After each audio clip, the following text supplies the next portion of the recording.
Fala, meus irmãos, tudo bem? Aqui estamos para mais uma aula da nossa escola bíblica. Estamos estudando essa revista aqui, Marcos, o Evangelho segundo Marcos, que fala sobre Jesus em uma perspectiva de um servo. E nós chegamos à lição de número 7, que traz o tema A Transfiguração do Servo. Esta lição é baseada no capítulo de número 9. O texto áureo diz assim: Todas as suas vestes tornaram-se resplandecentes e sobremodo brancas, como nenhum lavandeiro na terra as poderia alvejar. Marcos capítulo 9, verso de número 3. A verdade prática diz assim: o discípulo de Cristo deve cultivar uma vida de serviço, humildade e uma vida de serviço humilde e abnegado, e não de busca de elogio humano. A nossa leitura bíblica está no capítulo 9 de Marcos, do verso de número 2 até o verso de número 29, que nós vamos ler agora. Diz assim o texto: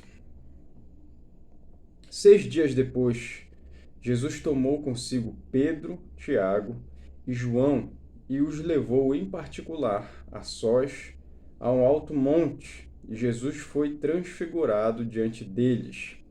As suas roupas se tornaram resplandecentes, de um branco muito intenso, como nenhum lavandeiro no mundo as poderia alvejar. E lhes apareceu Elias com Moisés, e estavam falando com Jesus. Então Pedro, tomando a palavra, disse a Jesus: Mestre, bom é estarmos aqui. Façamos 3 tendas, uma para o Senhor, outra para Moisés e outra para Elias, pois não sabia o que dizer, por estarem eles apavorados. A seguir, veio uma nuvem que os envolveu, e dela veio uma voz que dizia: Este é o meu filho amado. Escutem o que ele diz. E de repente, olhando ao redor, não viram mais ninguém com eles, a não ser Jesus. Ao descerem do monte, Jesus lhes ordenou que não divulgassem as coisas que tinham visto, até o dia em que o Filho do Homem ressuscitasse dentre os mortos. Eles guardaram a recomendação, perguntando uns aos outros o que seria esse ressuscitar dentre os mortos. Então perguntaram a Jesus: por que os escribas dizem ser necessário que Elias venha primeiro? Jesus respondeu: Elias, vindo primeiro, restaurará todas as coisas, como então está escrito sobre o Filho do Homem, que sofrerá muito e será desprezado.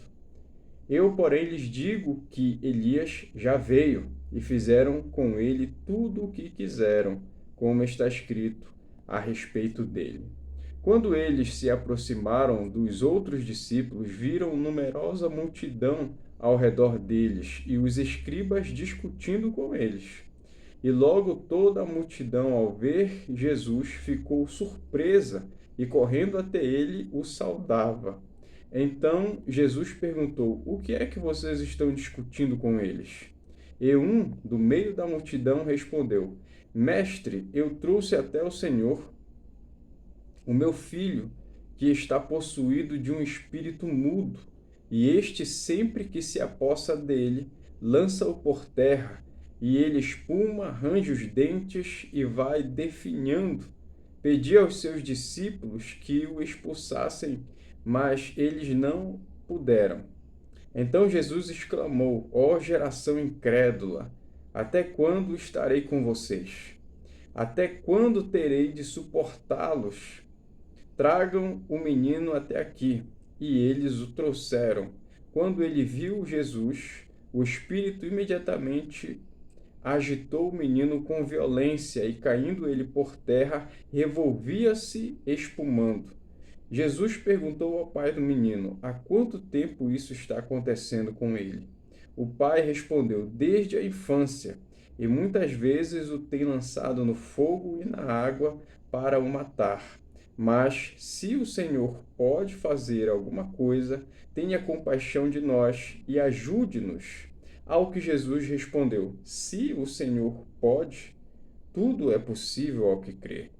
E imediatamente o pai do menino exclamou: eu creio, ajuda-me na minha falta de fé.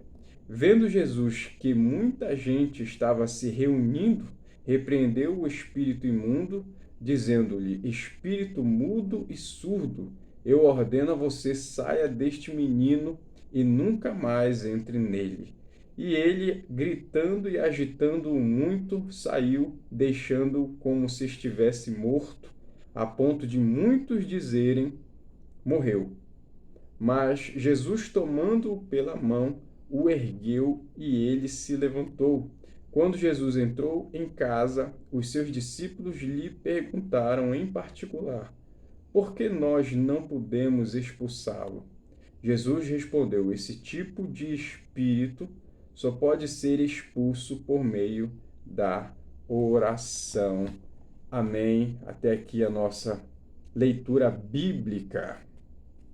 A nossa lição, ela está dividida em 3 tópicos. Primeiro tópico: o servo é transfigurado. Segundo tópico: o poder da fé genuína. Terceiro tópico: o serviço leva à honra. Nossa lição se desenvolve dentro desses tópicos, tá bom? Se você perdeu a lição anterior, número 6, traz o tema O Servo é o Cristo. Foi nesse domingo que passou agora.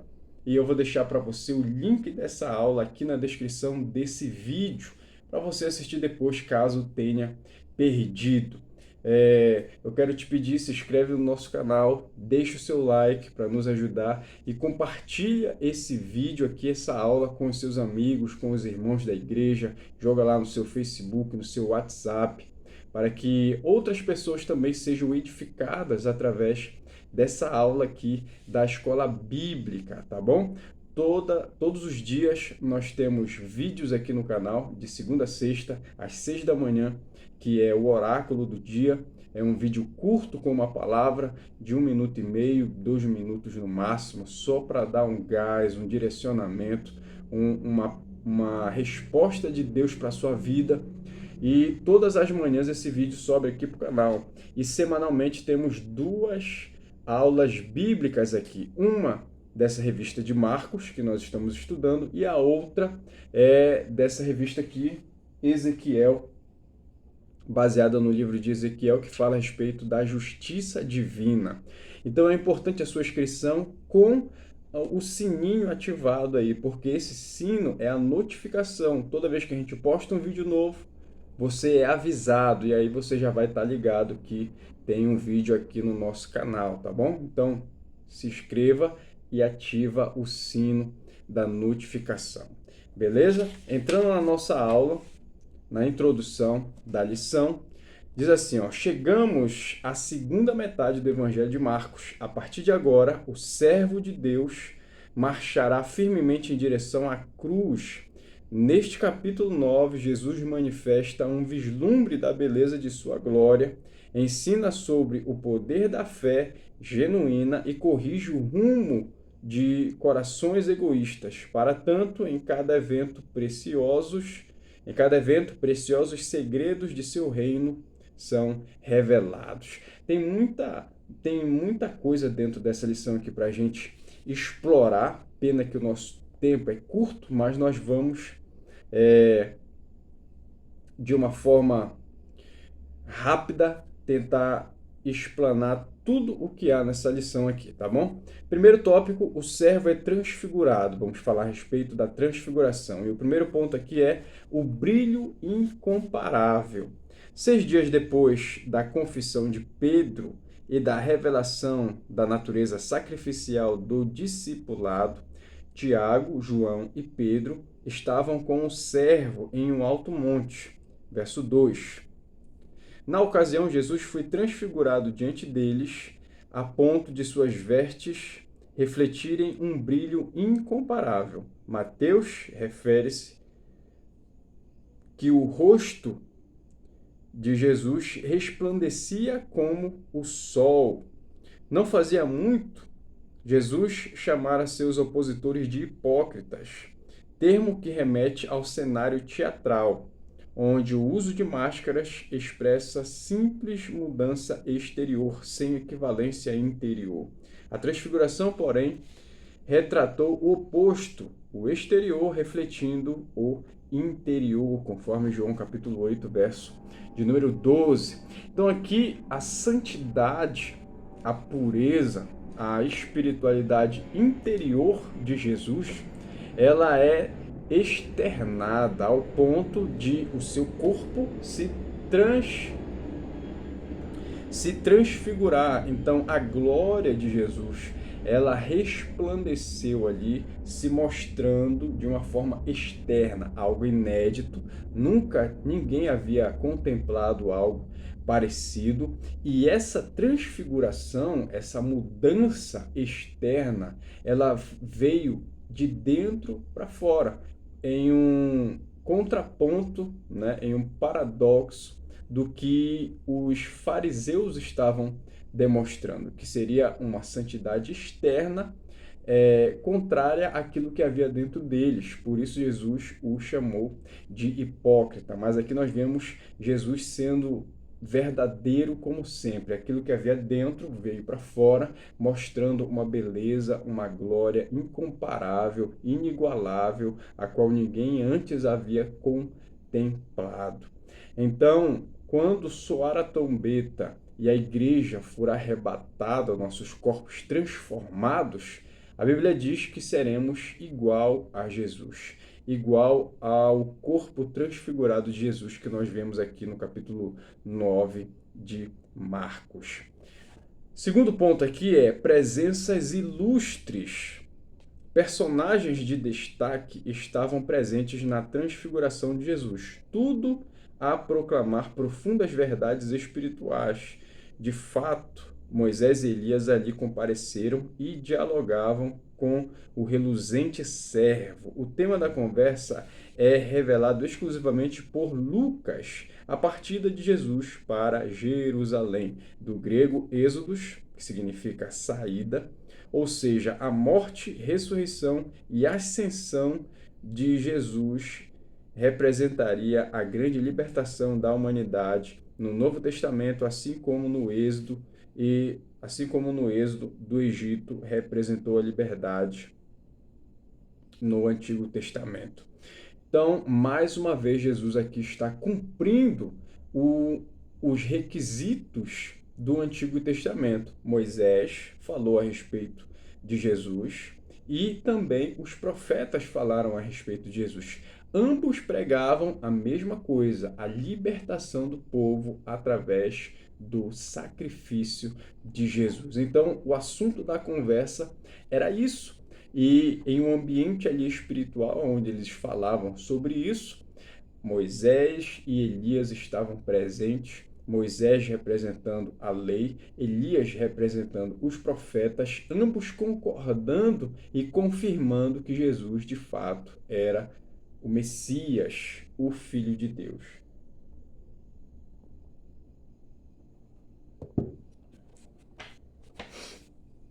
E o terceiro ponto aqui, entendimento limitado. Pedro, Tiago e João estavam no Monte da Transfiguração testemunhando a glória de Deus, todavia não alcançaram as alturas espirituais do evento. Pedro impulsivamente fala a primeira coisa que lhe vem à mente, propondo a construção de 3 tendas, igualando a Jesus com Moisés e Elias, embora somente Jesus tenha se transfigurado. Com isso, demonstrou pouco discernimento quanto ao verdadeiro significado daquele santo colóquio. O pai, que também estava presente, imediatamente corrigiu a teologia dos discípulos, dizendo: Este é o meu filho amado, a ele ouvi. De repente, todos desapareceram, restando com eles somente a Jesus.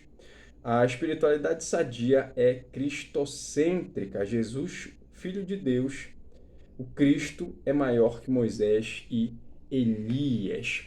Só para deixar claro aqui, Moisés e Elias, ambos os personagens eram muito venerados pelas pessoas naquela época, porque um representava a lei, como falamos, e o outro era o príncipe dos profetas, né? Representava ali os profetas. Então, muitos reverenciavam esses dois personagens e de fato merecem respeito pela fidelidade e serviço a Deus que prestaram. Porém, ninguém é superior ou maior que Jesus.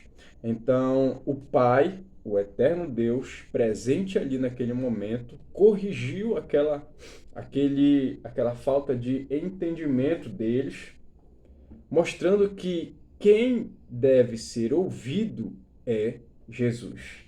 Moisés falava de Jesus, Elias falava de Jesus, e o Pai confirma que Jesus deve ser ouvido e obedecido.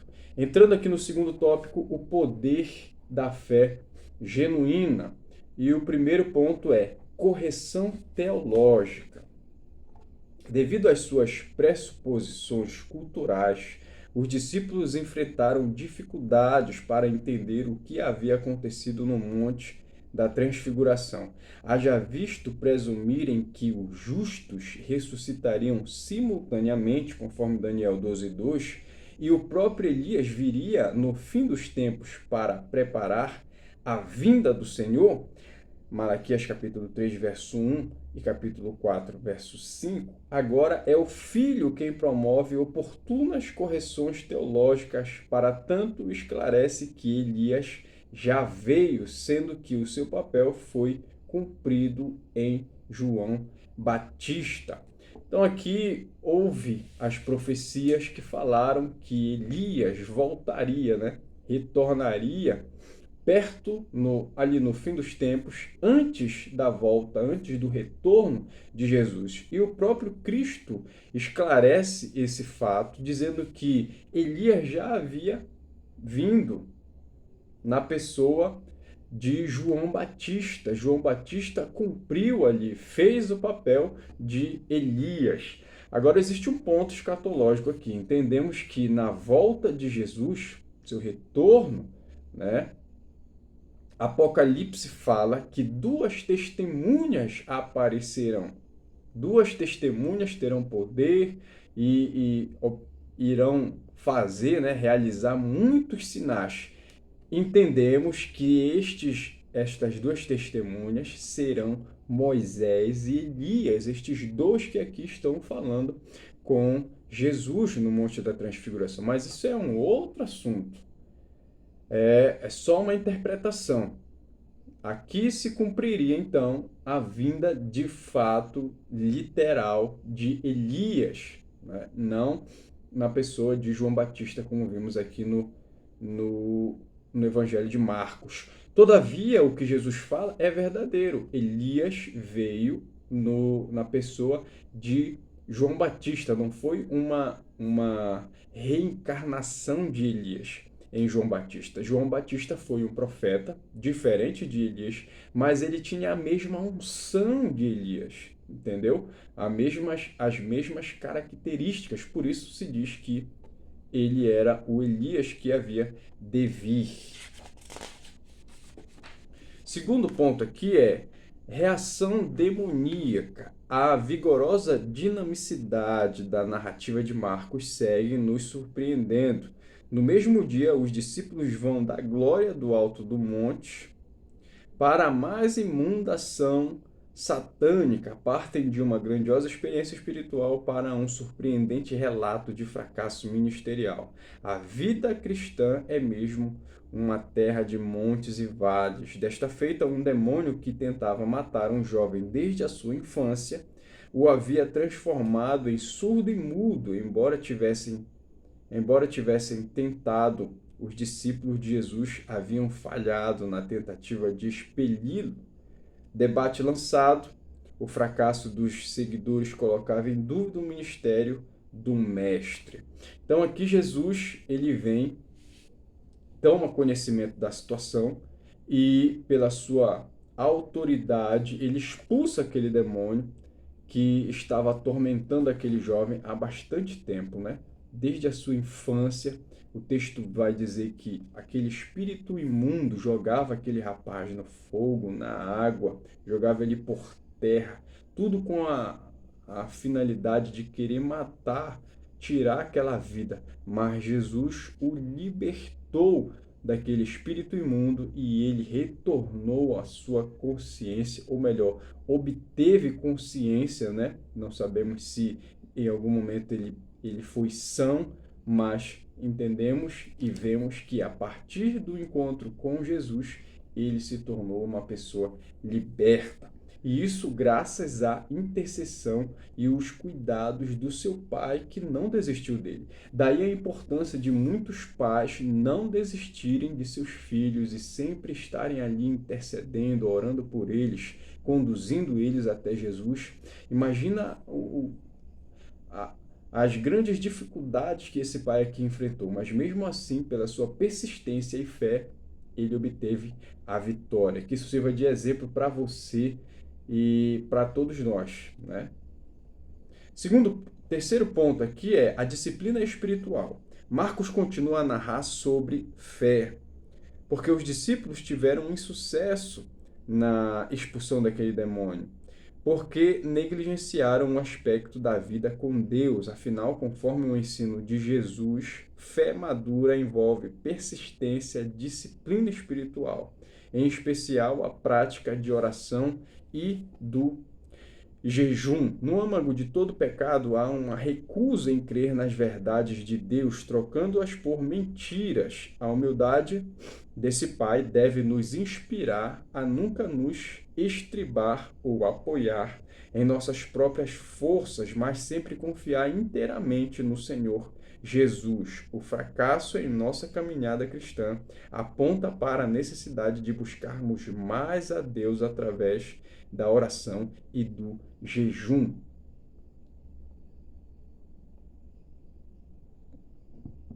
Devemos ter sempre essa disciplina de orar, jejuar, buscar a presença, a face de Deus, porque existe um entendimento que nós precisamos ter, é que todos nós somos dependentes de Deus.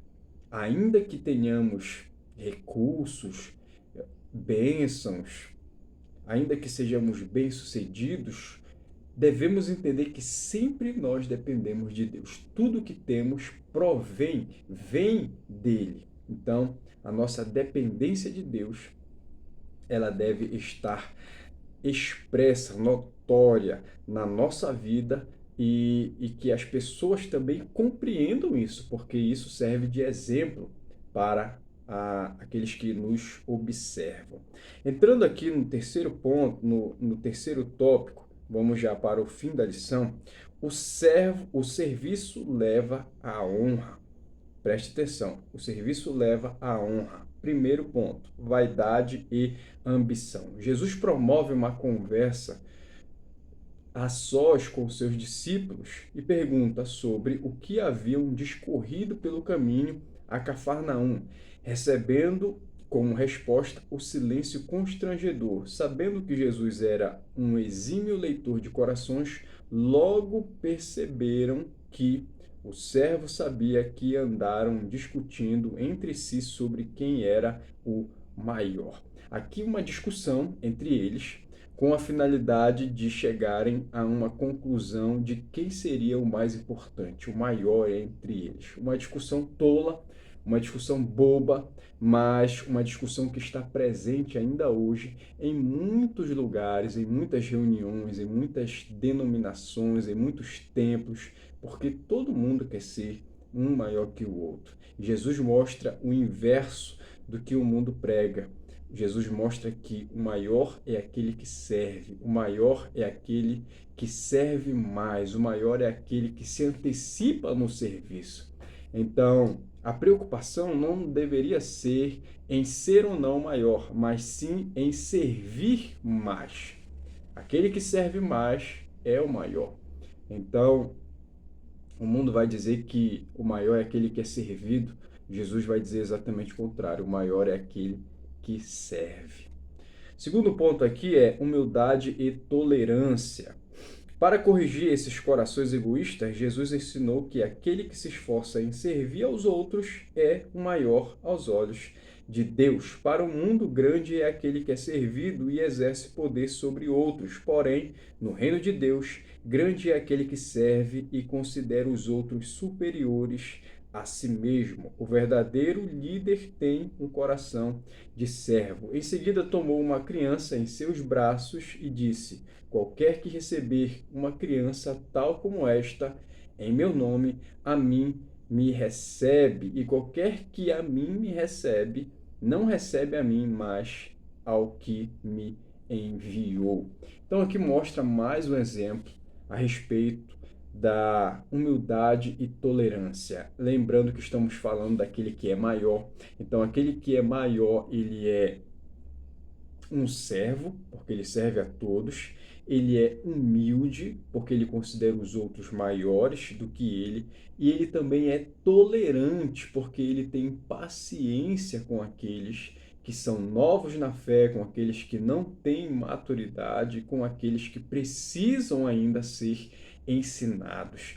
Características de alguém que está alcançando a maturidade. Então fica aí a dica. Em seguida ele dá o exemplo de uma criança, da pureza de uma criança, da simplicidade de uma criança e da verdade de uma criança, que também abrange esse perfil daquele que almeja ser o maior, né? Daquele que tem a intenção de servir mais as pessoas. E o último ponto aqui dentro é renúncia e santidade, tudo incluindo aí o perfil daquele líder que serve os outros. Por fim, Jesus ensina que no reino de Deus, Deus exige renúncia completa de tudo aquilo que nos afasta da santidade e determinação radical para fazer morrer a nossa natureza terrena, ainda que o custo dessa renúncia seja altíssimo.